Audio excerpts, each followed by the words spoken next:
Hello and welcome back to my YouTube channel. So in the previous video, we implemented the clean architecture for our Compose Multiplatform Travel Marketplace app series. And in this video, we will be setting up the backend, which will basically help us to implement the rest of the features of the app. So basically, to do that, what you need to do is that you need to go to my GitHub profile and in the repository section, you'll find there is this Trevnor server repository that you can access. So you'll just go over there, open that, and once you open that, you will see that there is this whole code and guide and all that's available. So just download the code or like open it in the IntelliJ like this.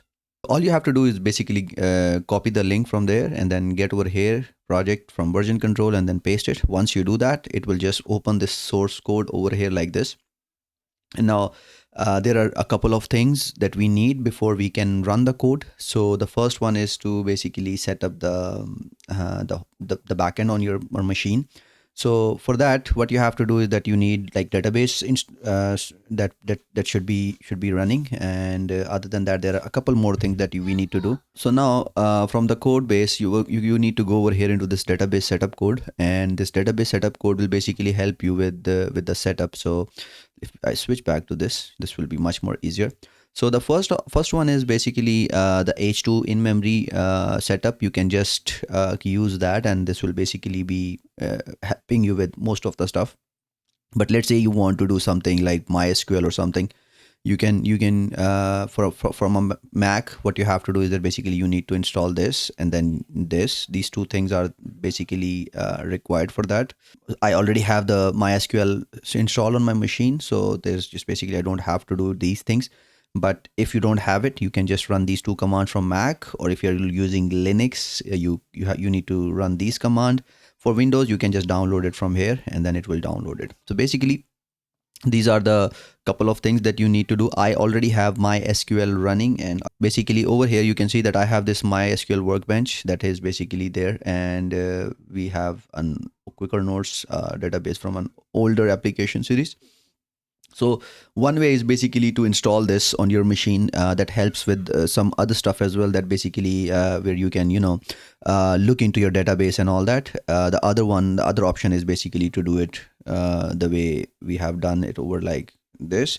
Okay, so I already have the like MySQL running in the workbench, but I'll just reinstall these things for the ease, so that we know what we are gonna do. So over here, just open this. And now we'll just use this MySQL, install MySQL. I hope it will work. This basically takes some time to download the file, so you will just have to wait for this. Okay, so now you can see that the MySQL basically is there. It basically got installed. Now the next step would be to set up this service. So start the service. So again, we'll go over here, press enter. Now it will basically say that the MySQL is now running. Okay, once the installation is done, and now we need to do is that we basically need to run this code. So once again, we just paste this. This will be asking for password. I basically set the password as ROOT1234. For default, it might be root only, because and that's how it basically happens. So I'm gonna run that, and once I do that, you can see that the connection is basically established.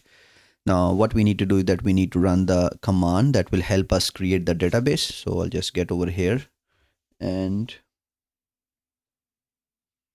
run this command. So once you do that, it says that now it's basically done. Now if I go back to the workbench over here, now you see if I refresh it, I should see a Trevnor database as well, that you can see over here. There isn't any database table or anything, but at least we see that the Trevnor data is now there. And if you don't want to run all these commands and all, you just install this workbench, press on this this icon that is basically create database icon, and over here you can just say Trevnor, and then it will do all the stuff. But if you don't have this MySQL workbench installed, you can just run the previous command that I did, and then it will also help you with the creation of the database. So now the database is created. Okay, now that's done. Now you can create your own user, like a separate user for that. I'm already having a root user, so I'm not gonna change that. Now the next thing is basically to update these files. Like basically you can define these in your export, or you can go to the my application.yaml file, and then from there you can just change it.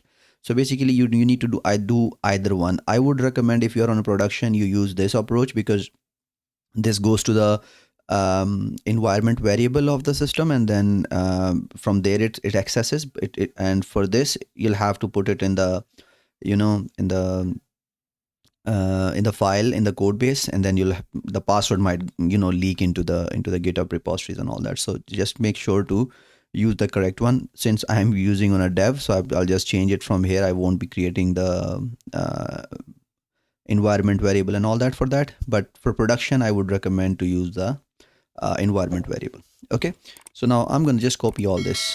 Right, this is basically the storage. Below the storage you can just copy all that. Now if you go to the code, over here, this database factory, you see all this. Now in the resource section you will see there is this application.yaml file.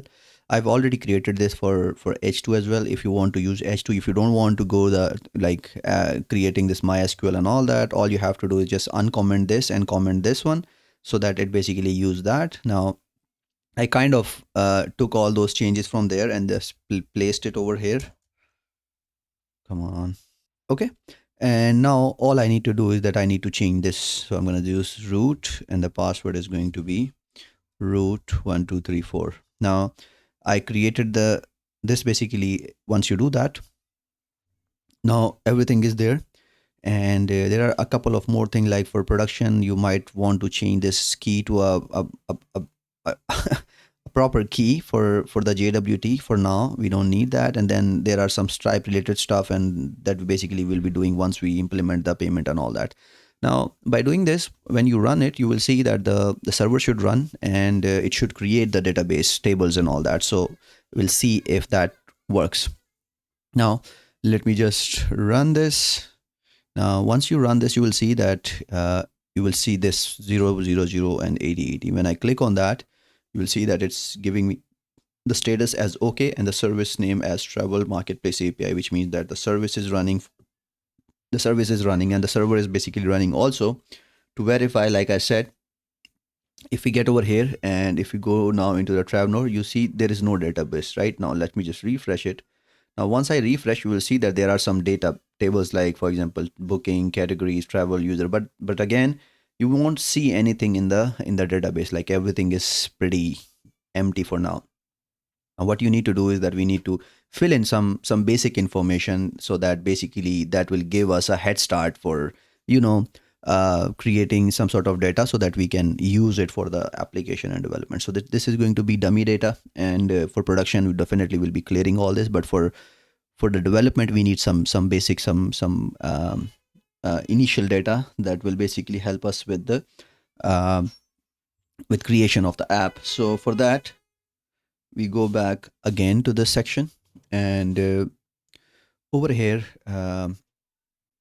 if we go to this section, I believe over here you will find that this is the post URL that you will be doing. That is basically something that will help with some sort of data. And if you use this, what happens is basically it will create some test users credential, and then along with that there will be some other stuff that it will helps as well. Now try that. Let's just try that. So I'm gonna use this curl post over here, and when I do that, you will see that it responded with the database seed successfully, and then it created some sort of test user for admin, for vendor, and all that. Now let's just see if that data is actually available in our database as well. Now previously when I did, you see that there wasn't any data in this. Now let me just run this. Now you see I have this Trevnor and admin, Trevnor, vendors, and then customers. So basically now we have some information on this. And also we should also be able to see some travel listing as well. So let me just see if we can see the travel listing as well. And you can see that there are some travel listing also being added to the system. So everything is pretty much done. The basic database is there and all. And now what we'll do is that we'll verify if basically the endpoint, the server is basically returning some information as well to us. If not, then it doesn't like make sense, right? So to do that, what I do is that I normally use Postman for this.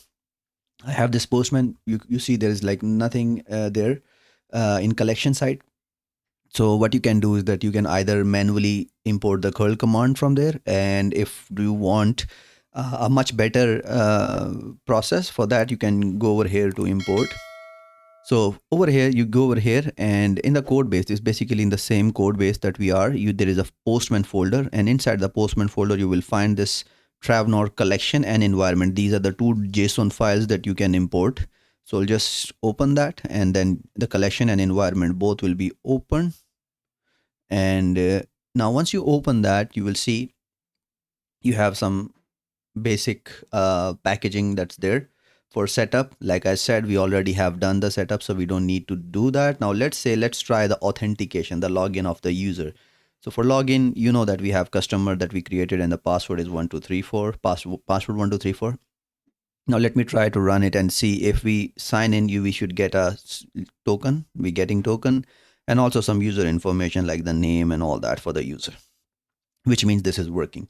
Same goes for the listing. Let's try this. When I do that for listing, you can also get the listing for a specific, for a certain category. Like, now let me just get rid of that, and